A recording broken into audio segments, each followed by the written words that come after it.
In every age, a name rises from the ash, a name older than empires, older than the first grief carved into human memory. It drifts through burnt temples and forgotten bloodlines, whispered only by those who were willing to trade innocence for sight. They called him BAAL, not a god of storms, not a lord of harvest, but the warden of the hidden gate, the one who weighs the soul against the silence. Tonight, you will not learn history. You will remember it.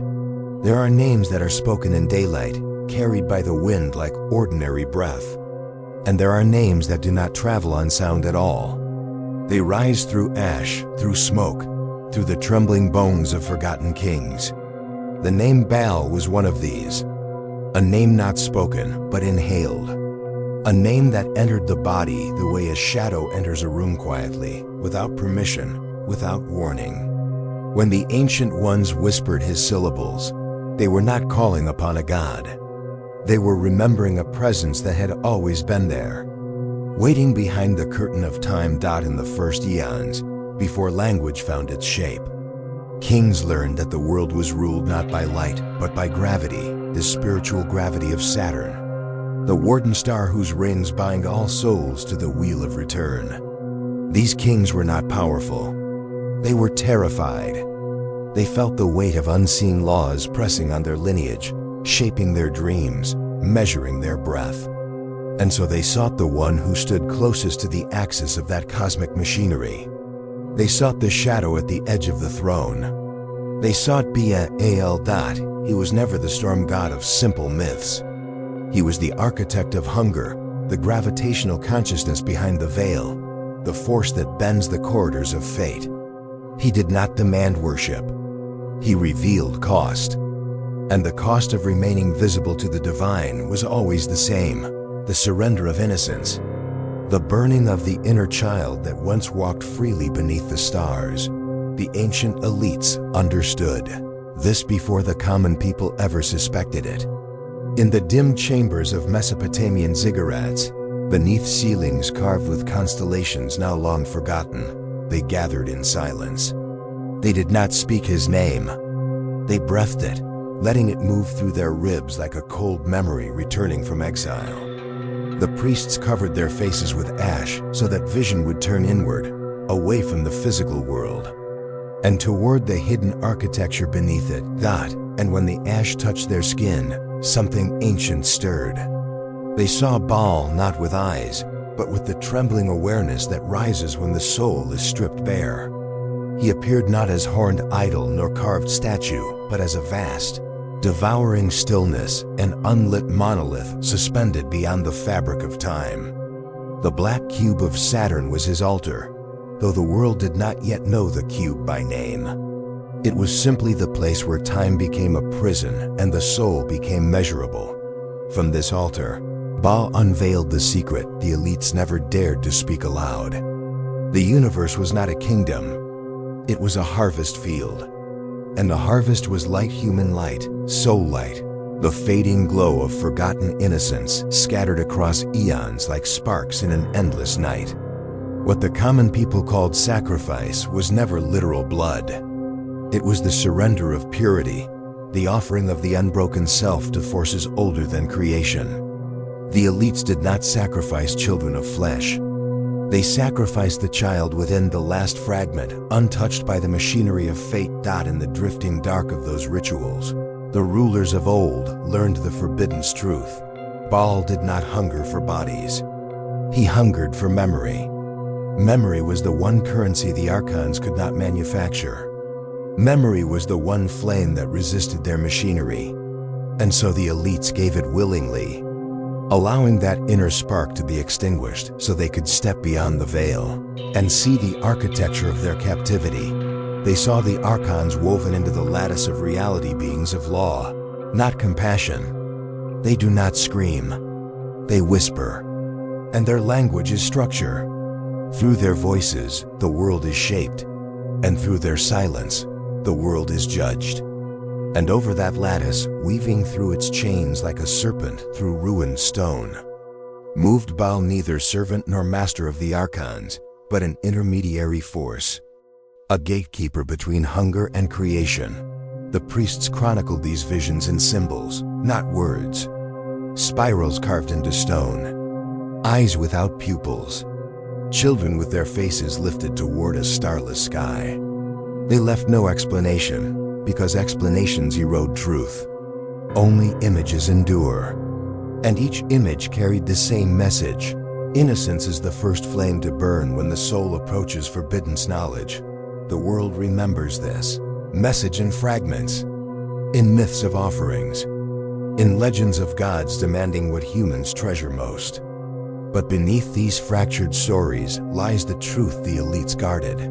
Sacrifice is not violence. Sacrifice is transformation. The inner child is not killed, it is surrendered to the silence that watches behind the stars. And in that surrender, the seeker becomes visible to forces that otherwise remain blind to human lives. To call Baal was to agree to be seen, and to be seen by the cosmos is to be weighed. This is why the ancient elites bowed. Not out of devotion, not out of fear, but out of necessity. They felt the pull of the Saturnian gravity that shapes destiny, binding the soul to cycles it cannot remember. They knew the demiurge had woven existence into a labyrinth, and Baal was one of the few who could show its blueprint. So they inhaled his name. They let it burn in their lungs like incense from a forgotten tomb. They let it carve open the hidden chambers of their will. They let it take the innocence they could no longer afford to keep. And as that inner flame dimmed, they saw the world not as a place of life, but as a vault of memories, a vault of souls, a vault of forgotten light drifting endlessly toward a throne no mortal eyes may ever look upon. This was the first truth, written in ash, that Baal was not worshipped. He was witnessed. And once witnessed, he could not be forgotten. There is a place behind all places, a realm that does not sit within the heavens or within the earth. It rests in the space between breaths, between thoughts, between the pulses of the cosmic heart. The ancient ones called it the chamber of the black sun, not a sun of warmth, not a sun of radiance, but a sun that illuminates by erasing, revealing truth through the removal of illusion. And it is here, beneath this unlit sphere, that Baal's throne resides. To reach this throne, the elites of forgotten kingdoms walked not with footsteps, but with inward descent. They covered their eyes in soot not because they feared the darkness, but because they feared the light that pretends to be truth. Blindness was a weapon. Blindness was a doorway. When sight was taken, vision returned, and as they stepped into the inner night, they felt the presence before they saw the shape. Baal did not appear with fanfare, nor with thunder. He emerged the way a memory rises from childhood, slowly, softly, as if it had always been there, waiting. He was not a figure. He was a gravity, a bending of the psychic field, a pressure in the chest as if the soul remembered something it once vowed to forget. The black sun pulsed above him like a sealed wound in the sky. A sphere without heat, without motion, without mercy. Its radiance was absence. Its light was hunger. Its glow swallowed color, swallowed form, swallowed the fragile stories humans build around themselves. Beneath it, truth could not hide. And so the priests came trembling, not from fear, but from the weight of seeing the world stripped of its illusions. They approached the throne slowly, not because they were commanded to, but because every step felt like moving deeper into the architecture beneath creation. The air thickened. Time stretched thin. Even their breath seemed to echo across impossible distances. In that chamber, the world above became a distant dream. Cities, kingdoms, family, these were shadows compared to the absolute stillness that surrounded Baal. The throne itself was not carved. It was grown, a monolith of shadowed stone, rising from the floor like a fossil of the cosmos before it learned to speak. Its surface shimmered with symbols older than any tongue, shifting like liquid geometry. Each rune a whisper, each whisper a law, For this was the secret the elite sought and feared. Baal was not a god of storms or harvests. He was a keeper of laws. Not human laws, not moral codes, but the laws that the Archons wrote into the fabric of reality. Laws that bind the soul to the wheel. Laws that turn lifetimes into cycles. Laws that weigh spirit against memory. And the elite saw, with terrible clarity, that the throne was not a symbol of power. It was a prison and an altar intertwined. A place where cosmic judgments were rendered, not through wrath, but through structure. The throne did not move. It did not speak. It simply existed. And because it existed, everything else was measured against it. From this still point, the universe spun. From this silent core, reincarnation was woven. From this black gravity, destiny was carved. The priests knelt because their bodies could no longer stand beneath the weight of what they witnessed. The world above them, the sunlit world of fields, temples, and kings, suddenly felt like a veil, a thin curtain stretched over a machinery far too vast to comprehend. They understood then why Baal required no worship. To stand before the throne was to understand futility. To witness the structure was to surrender the illusion of choice. Yet in this surrender, a different truth flickered. For Baal was not the architect of the system. He was the witness of it. The one who saw the lines but did not draw them. The one who watched the Archons weave souls into cycles but remained outside their hierarchy. He was the crack in the foundation, the flaw in the machine, the loophole the universe pretends not to notice, a force outside order, yet bound within its borders, a devouring stillness that could swallow destiny the way the black sun devours light. This was the forbidden truth the elites learned in silence. Baal did not demand offerings. He offered perspective. And perspective is the most dangerous gift any god or any shadow can bestow. For once a soul sees the machinery behind life, it no longer walks willingly into the cycles prepared for it. The priests saw reincarnation, looping endlessly like rings around Saturn. They saw the soul enter life burdened with amnesia, trapped in a body of clay, bound to a fate it never chose. They saw the Archon standing guard at the gates of birth and death, ensuring the wheel kept turning. And through it all, they saw Baal watching, neither helping nor hindering, merely observing. The prison walls with a gaze that understood them too well. His throne beneath the black sun was a vantage point, not a seat of dominion. From here, he revealed the truth the demiurge hides, that the world is not guided by morality, nor by justice, nor by divine love. It is guided by structure.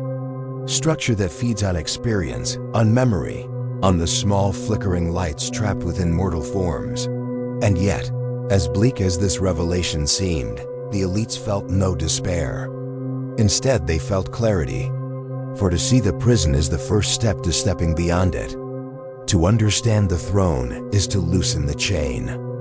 Baal did not free them, but he unmasked the illusions that kept them bound. And so the soot-covered priests rose from kneeling, eyes closed, hearts trembling. They did not dare open their eyes until they left the chamber, because to look upon the black sun with uncovered sight was to risk losing the self altogether. They walked backward, slowly, reverently, feeling their way out of the presence that unmade all form. When they emerged into the world of sunlight again, they were not the same. The shadows clung to them. The silence followed them. The knowledge of the throne beneath the black sun whispered through their bones with every breath. From that day forward, they did not worship BAAL.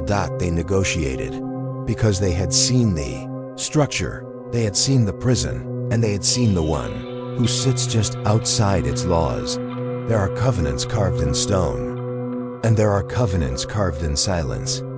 The ancient elites understood that the most binding agreements are not signed with ink or blood, but with the surrender of the inner self.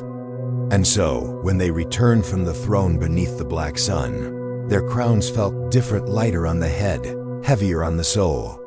for they now carried a secret that cannot be spoken, only enacted. The covenant was simple. What is innocent must be given up, so that what is hidden may be revealed. They did not write this covenant on tablets. They inscribed it within their own emptiness. A crown is merely metal until the soul beneath it has been hollowed. Only then can it hold the weight of forbidden's vision. The priest taught the rulers that innocence is not a gift. It is a veil that protects the human heart from seeing the machinery behind creation. And those who sought Baal's sight could not wear that veil any longer. So they surrendered the only thing the cosmic architects could never steal by force, the unbroken child within, the fragment of the soul that remembers heaven without fear. This sacrifice was never physical. The myths that speak of children placed on altars tell only shadows of the truth. The real altar was the mind. The real offering was the first light inside the chest, the small, fragile flame that trembles when we dream of freedom. The elites laid this flame down willingly because innocence blinds the eyes, and they no longer wish to be blind. When they extinguished that inner child, they felt a sudden stillness, a silence not of peace, but of exposure. Without innocence, the soul stands uncovered before the cosmic laws, naked beneath the gaze of the Archons. Their whispers became clearer. Their structure became visible. The elites felt the cold geometry of their power settle over them like frost. And yet, they did not turn back. They believed that clarity was worth the cost. In the ancient cathedrals of Mesopotamia, long before the word cathedral was ever spoken, they practiced this inner death. Rituals that outwardly resembled mourning, but were in truth a shedding of the final protections that shielded the human heart. They sat in circles of smoke. They chanted syllables whose meanings had been forgotten before humanity learned to write. They let their breath slow until their thoughts quieted. And in this stillness, they invited Baal to carve the remaining innocence from them. It did not hurt. It simply faded, like sunlight slipping from a wall as evening arrives. And when the innocence was gone, vision opened. They saw their lives not as stories, but as pathways drawn by invisible hands. They saw their desires not as choices, but as echoes of patterns written long before they were born. They saw themselves reflected in the black cube, the cosmic vault where time is stored, measured and rationed. The priests realized then why Baal was drawn to them. Not for their devotion, but for their willingness to relinquish what most guard fiercely. He did not seek believers. He sought emptiness. Emptiness is the true vessel of revelation. Only a hollow crown can hold divine weight. The elites believed that this surrender made them ascend. They walked taller. Their voices deepened. Their eyes reflected the calm cruelty of those who understand something others cannot. And yet, beneath this facade lay the truth they dared not admit. They had not risen. They had only changed chain for chain. They had traded the warm ignorance of innocence for the cold clarity of exposure. In their visions, Baal showed them the architecture of destiny, lines of fate woven like threads of silver stretching across the void. Each thread was a life. Each knot was a moment of choice that was never truly a choice. The priests ran their fingers across these threads in trance, feeling the vibration of lives lived thousands of years before their own. They sensed the reincarnation of souls looping endlessly through the same lessons, the same sufferings, the same forgetting. They saw how the Archons tightened these loops whenever a soul grew too aware, anchoring it back to the wheel through desire, fear, attachment. And they saw how Baal stood at the edge of this machinery, observing but not intervening. He was the silent witness of the grand design, not its creator. The covenant revealed this truth. Knowledge is not freedom. Knowledge is burden. The elites carried this burden in their crowns, which were now hollow not by design, but by necessity. To hold cosmic knowledge, one must first be emptied. And so they walked through their kingdoms as shells of what they once were, calm, still, unreadable. Their subjects revered them, feared them, worshipped them. But inside, They were simply vessels carrying the weight of a throne they could never sit upon.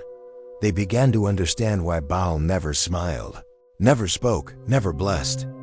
He did not guide them toward liberation. He guided them toward awareness. And awareness without liberation becomes a form of captivity deeper than ignorance. The elites felt every breath echo with the truth they could not escape. Once the inner child dies, it cannot return, and yet they continued the covenant. They passed it to their sons and daughters, not through words, but through ritual silence. At night, in torchlit halls, they placed crowns on young heads and whispered no blessings. Only stillness, only expectation, only the faint shadow of Baal's gaze pressing on the back of their skulls like a hand. Generations repeated this cycle, not understanding the origin, only the weight. The hollow crowns became symbols of authority, then symbols of fear, then symbols of burden. And still the covenant endured, carried through centuries like a ghost hidden in the bloodline. For this is the unspoken secret behind ancient devotion. What they gave was not flesh, but flame. What they sacrificed was not children, but childhood. And what they gained was not power, but the terrible clarity of seeing the world as it truly is, a labyrinth of laws written by forgotten hands, guarded by silent watchers, illuminated only by the faint glow of a black sun that does not warm, does not comfort, does not forgive. This is the covenant of hollow crowns, to lose the innocence that shields the soul, to gain the sight that wounds it, and to walk forever with a knowledge that cannot be put down. The labyrinth did not stand in the physical world. It rose within the inner realm, a structure built from memory, fear, fragments, and forgotten echoes. The elites who entered it did not walk across stone. They walked across themselves. And as they moved deeper, they understood that the labyrinth was not made for them. It was made from them. Every corridor held the whisper of a moment they tried to forget. Every wall carried the shadow of a sorrow they buried too deep. The labyrinth was Baal's design, but its building material was the human soul dot at the entrance. There was no door, only a thinning of reality, as if the veil between the inner and outer worlds grew transparent. To step through it was to step into the darkness beneath thought, where silence takes on a shape and every breath sounds like a confession. The air was heavy, as though time itself thickened to prevent escape. Nothing rushed here. Nothing hurried. The labyrinth wanted them tollinger, to wander, to dissolve. Within its first passages, mirrors lined the walls. Not polished mirrors. Mirrors of smoke, mirrors of water, mirrors of memory.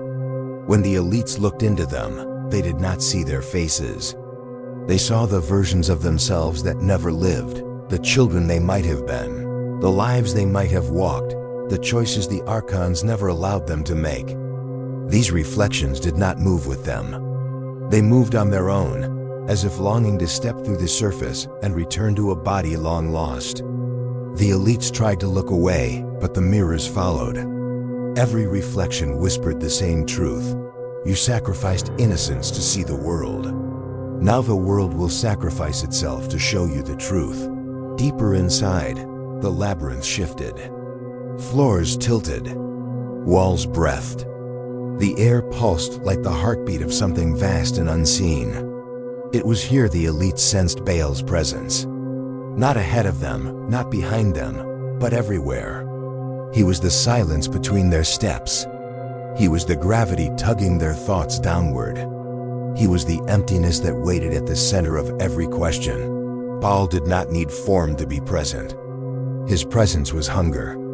And the labyrinth was his mouth, not a mouth that devours flesh, but a mouth that devours illusions, the illusions men cling to for meaning. As the elites moved onward, they felt those illusions peel away. Their ambitions crumbled. Their pride dissolved. Their certainty faded like chalk beneath rain. The labyrinth stripped them down to the barest essence of self, and then continued stripping, until even essence felt like something that could be taken at one turn. They found chambers carved from their own fears. Not nightmares of monsters, but nightmares of truth. Rooms of forgotten grief. Rooms of unspoken shame. Rooms where the weight of unhealed wounds hung in the air like incense. Each chamber forced them to face what they had offered away when they gave up innocence. And each chamber asked them the same question without speaking it. Was the price worth the sight? Some turned back. But turning back in the labyrinth only brought them forward, deeper, toward the center. The corridors rearranged themselves behind them. The walls shifted like a serpent coiling, guiding them where they were destined to go. In this realm, intention was meaningless. Only alignment mattered. The labyrinth moved them the way the cosmos moves stars, silently, relentlessly, according to laws no human tongue can recite. At last, they reached the heart of the labyrinth, a vast circular hall lit by no flame. The light was sourceless, rising from the emptiness itself.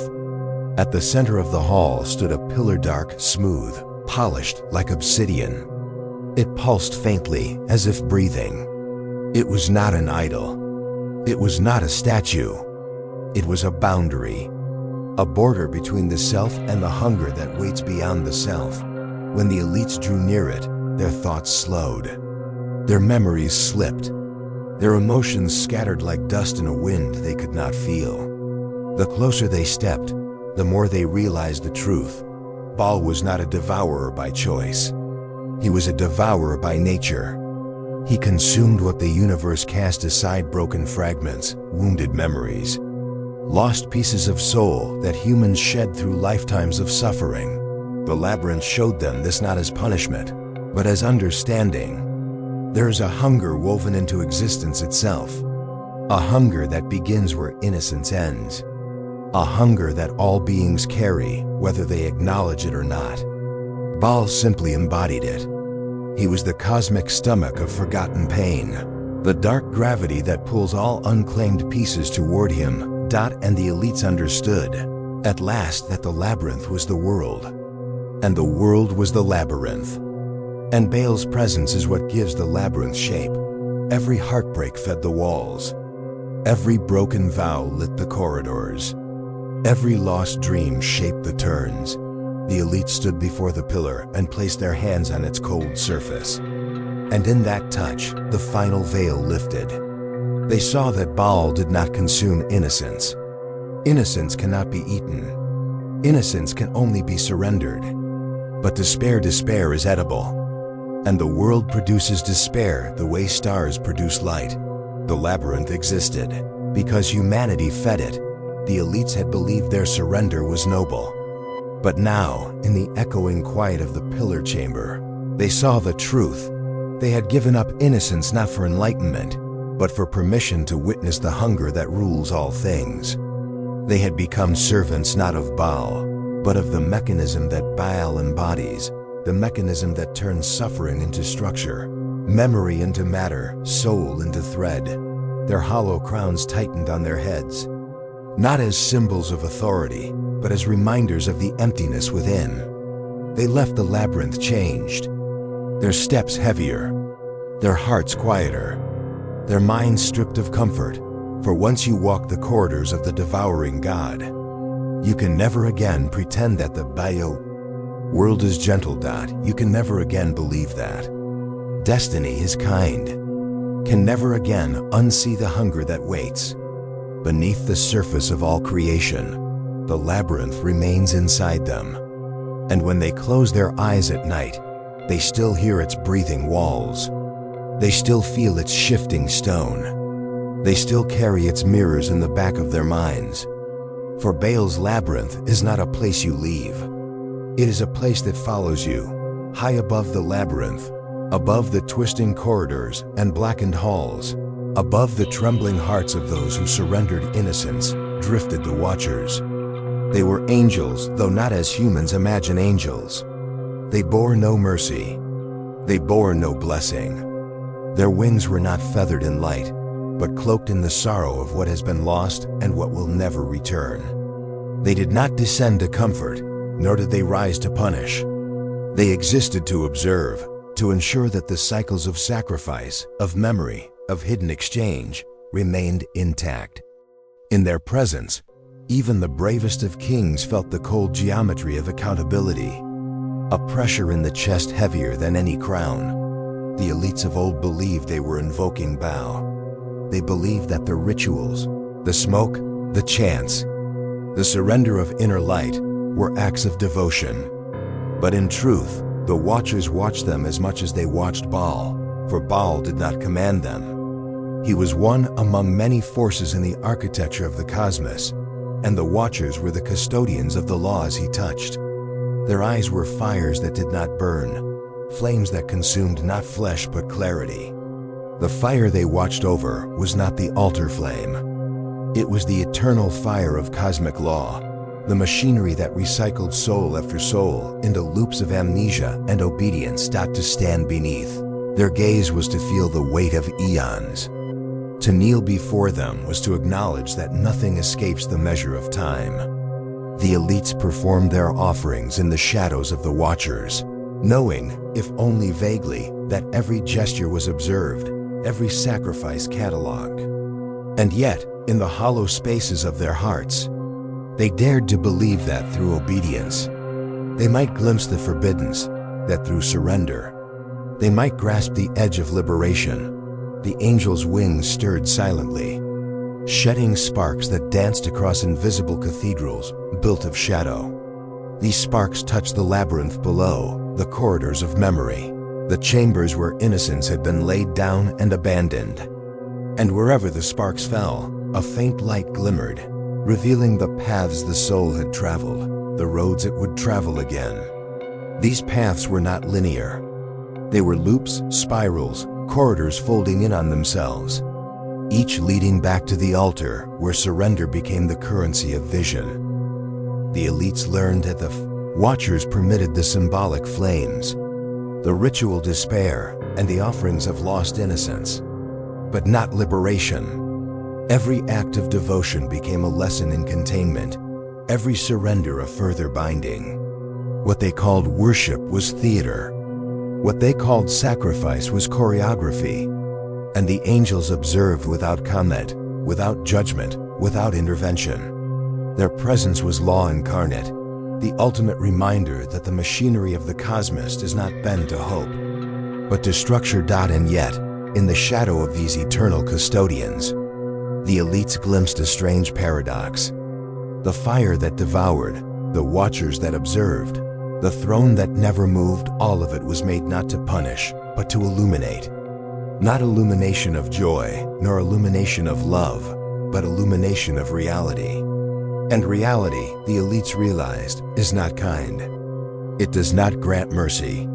It does not forgive. It measures, catalogs, consumes, and releases what it will.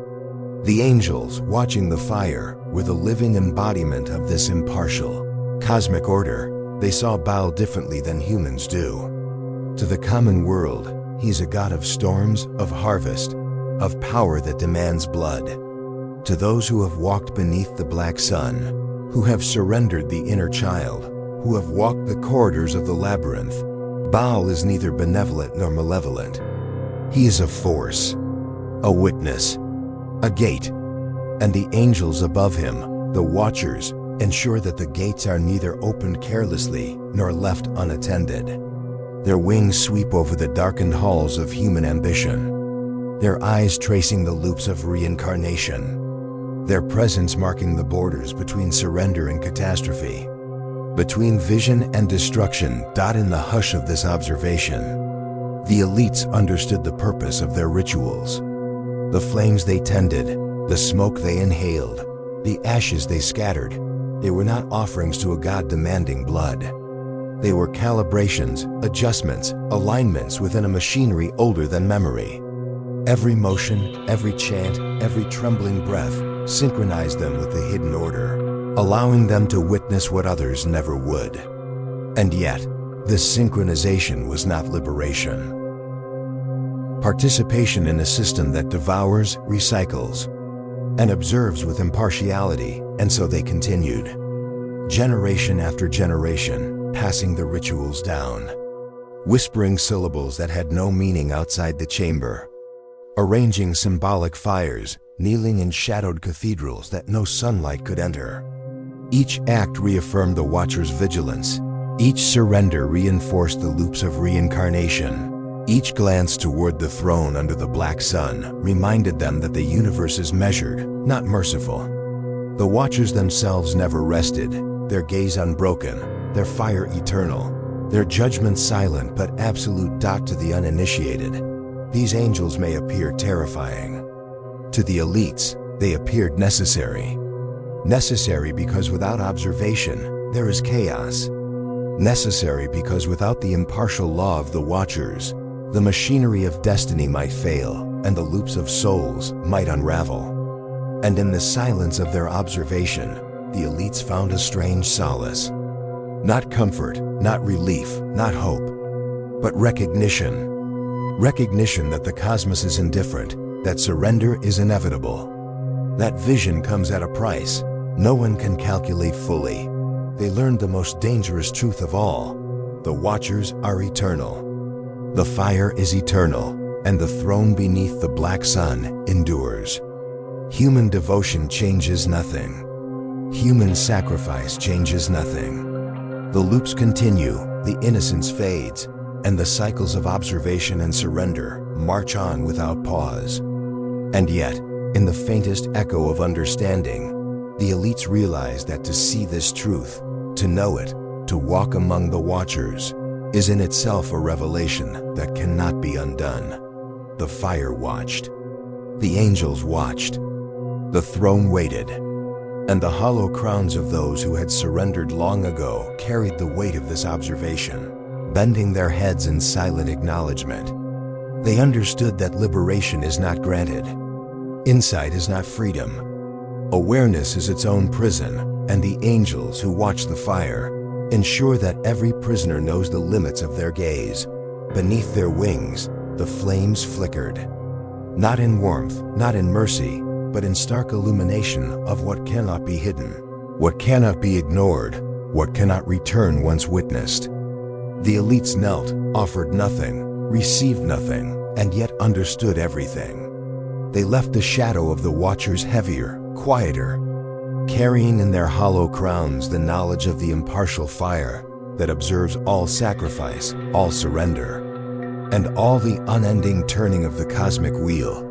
And even as they walked back into the world of sunlight, into the mortal kingdoms and fragile streets, the fire remained, the wings remained, the gaze remained, and in every shadow, every flicker of consciousness, the truth of the angels who watched the fire followed them, reminding them that the cosmos is measured, the cycles endure, and the Watchers see everything.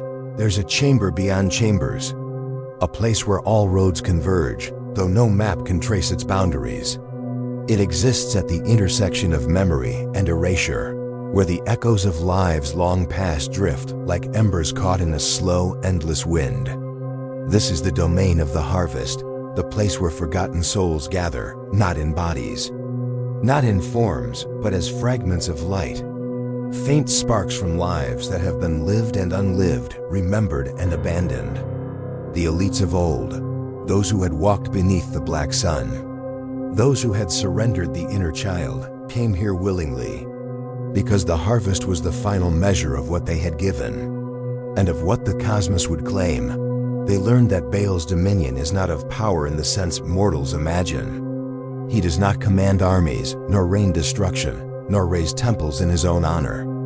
He collects the unclaimed, the lost, the discarded sparks of consciousness that the world produces in silence. Every thought unexamined, every hope abandoned, every innocence surrendered, drifts toward him like leaves upon a river that flows from eternity into eternity.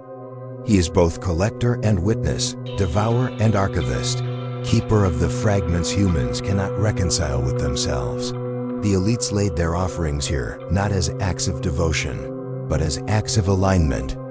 They brought nothing tangible, nothing that could be weighed in gold or silver.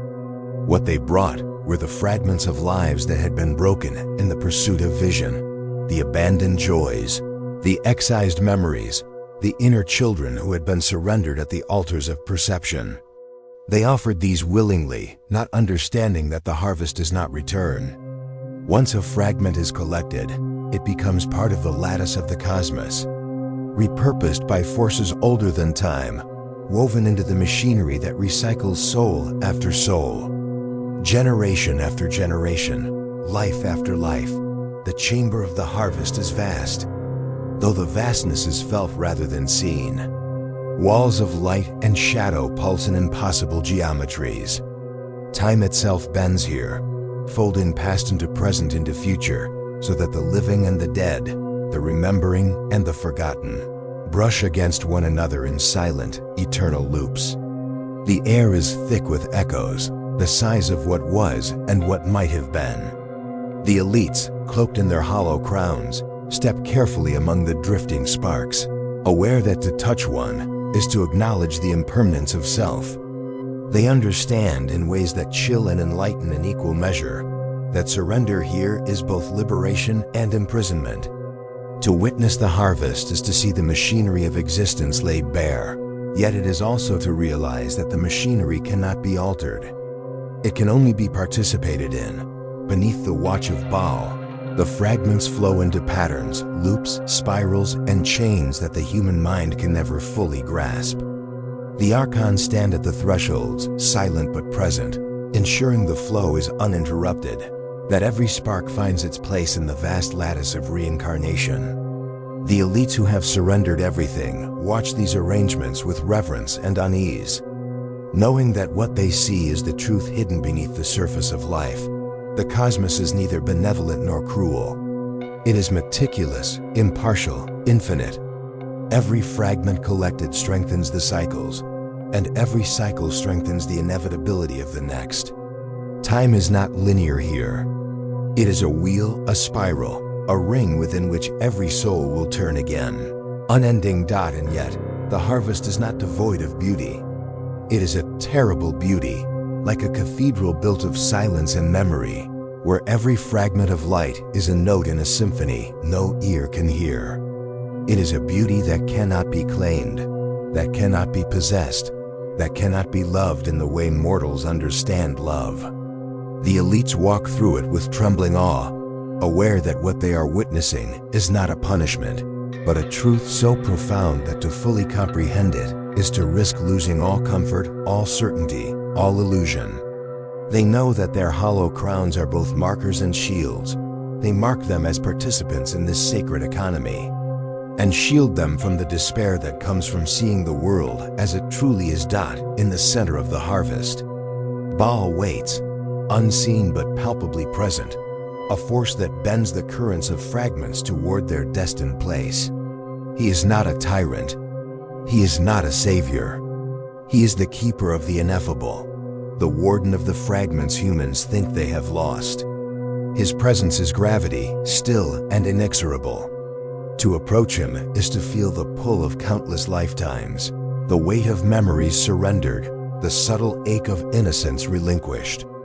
The elites kneel, not in worship, but in recognition. To kneel before BAAL here is to acknowledge the cost of knowledge, the price of vision, the necessity of surrender. They feel their own fragments drawn upward, pulled gently into the flow, merging with sparks older than their understanding, older than their bloodline, older than the memory of humanity itself. And as they merge, they are transformed, not into something greater, not into something lesser, but into something different, participants in the eternal architecture, conscious witnesses to the cycles of birth, death, and return. They see the same sparks reappear in new bodies, in new lifetimes, in forms and places they cannot recognize, yet sense as familiar. The harvest is endless, yet it is complete. Every fragment eventually finds its place, every soul its measure. Nothing is wasted. Nothing is truly lost. And yet, to those who participate consciously, the truth of this process is both liberation and torment. They see the machinery of the universe, but they cannot escape it. They are both inside and outside the wheel, spectators and participants in a cycle that cannot end. The elites rise, carrying within them the echoes of the harvest. They return to the world of the living with a new awareness, a burden both terrifying and enlightening. The memory of the fragments lingers, a constant reminder that innocence once surrendered cannot return, that every act of giving is measured, and that every soul participates in a dance choreographed by forces beyond comprehension. The watchers, hovering above and beyond, observe silently, ensuring that the flow continues uninterrupted, that the sparks find their rightful places, that the lattice remains intact. And BAAL remains, not as master but as witness, not as devourer, but as collector, not as judge, but as warden of what mortals can never fully grasp. The chamber recedes as the elites leave, but its presence follows them. Every shadow in their kingdoms, every sigh of a child, every forgotten memory carries the resonance of the harvest. They know now that the cosmos is meticulous, impartial, infinite. They know that what is surrendered is never truly lost, yet never returns in the form it once held. They know that the cycle continues, that the wheel turns, that the fragments flow, and they carry within them the awareness that to see the harvest is to understand both the fragility and the inevitability of existence. This is the truth the elites could never speak aloud. This is the weight of the hollow crowns, the silent fire of the watchers, the eternal flow of fragments that sustains the architecture of reality. The harvest is not mercy. The harvest is not cruelty. It simply is. And to witness it is to walk the border between revelation and despair, to touch the edges of eternity, and to carry the knowledge of what lies beyond mortal comprehension into the fragile world of human life. There is a veil that drifts above all mortal sight, stretching across the horizons of perception, woven from shadow and silence, from memory and forgetting. It is not made of cloth, nor of stone, nor of anything the senses can touch. It is the boundary between knowing and unknowing, between the world that mortals inhabit and the truth that shapes the machinery beneath it. The elites of old, those who had surrendered the inner child, traversed labyrinths, witnessed the black sun, knelt before the watchers, walked among the fragments of the harvest, but even they could not pierce this veil. They approached it as one approaches the edge of a deep pit, aware that the ground beneath them is illusion, and yet unable to see what lies below. Beneath the veil, time becomes liquid. Past, present, and future twist together like rings around Saturn, collapsing upon themselves in silent, infinite loops.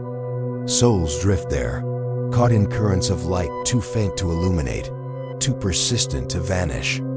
They are fragments that have been forgotten, fragments that were surrendered in rituals too old to name, fragments that wait for recognition that will never come. The veil does not hide them to protect them. It hides them to maintain the balance. To see behind it is to invite entropy, to threaten the cycles, to glimpse the architecture of the cosmos in a way that cannot be reconciled with mortal thought. The Archons hover there, silent and watchful, their eyes like unblinking stars, measuring every ripple in the currents, noting every tremor of insight. Their laws are absolute. They do not speak. They do not forgive. They only observe, ensuring that the veil remains intact, that no soul crosses the threshold and returns unchanged. And above all, beyond even their vigil, BAAL waits. Not as tyrant, not as redeemer, not as gatekeeper of mercy, but as the warden of thresholds. The presence that ensures the veil cannot be lifted without consequence. The one who binds the threads of memory and oblivion into patterns mortals are never meant to understand. The elites kneel before the veil, not in prayer, but in recognition. They lay their hollow crowns upon the floor of the unseen temple, aware that all their journeys, the labyrinth, the black sun, the watchers, the harvest have led them to this moment. Here, they confront the ultimate truth. Some boundaries are eternal. Some knowledge is forbidden. Some sight is reserved for forces older than stars, older than empires, older than time itself. The veil is not a challenge. It is a law. And to approach it is to acknowledge that law. They raise their hands, not to touch, not to pierce, but to feel the weight of its presence. It presses against their awareness like water against a submerged skull, silent and suffocating, yet also revealing. For in the shimmer of its shadow, they perceive the architecture of exile, the mechanisms of repetition, the intricate lattice of souls turning endlessly through cycles of surrender and remembrance. They see the black cubes of Saturn reflected in its folds, the silent fire of the Watchers igniting patterns across its surface, the whispers of BAAL threading through the dark. And yet, no matter how deeply they strain, the veil resists. It folds inward. It withdraws. It shows only enough to remind them of their limitations. It is here that the truth becomes unbearable and sacred all at once. Liberation is never granted. Freedom is never complete. Even the most courageous, the most surrendered, the most enlightened among mortals are bound to cycles they cannot escape, to visions they cannot fully comprehend, to fragments they cannot reclaim. The veil does not punish. It reveals the futility of desire to control the infinite. It unmasks the illusion of ascent. It shows the boundaries that even the black sun cannot remove. And yet, in the stillness of that confrontation, the elites experience revelation. Not revelation of power, not revelation of dominion, not revelation of answers, but revelation of alignment. To witness the veil is to understand one's place within the architecture of existence. They feel themselves simultaneously immense and infinitesimal, like sparks drifting in the lattice of eternity, like hollow crowns balanced on the axis of unseen wheels. They feel the pull of Saturn in their bones, the weight of the Watchers in their ribs, the quiet gravity of BAAL in their chest. They are participants in a cosmic choreography they will never direct. Actors in a performance that began before they were born and will continue long after they are dust. The veil shifts imperceptibly, as if breathing, as if alive, as if aware of their contemplation. Flashes of memory and unmemory drift across its surface. Lives they have lived, lives they have forgotten, lives they will never inhabit. Children they have surrendered, fragments they have released, innocence they have relinquished. All of it echoes across its folds.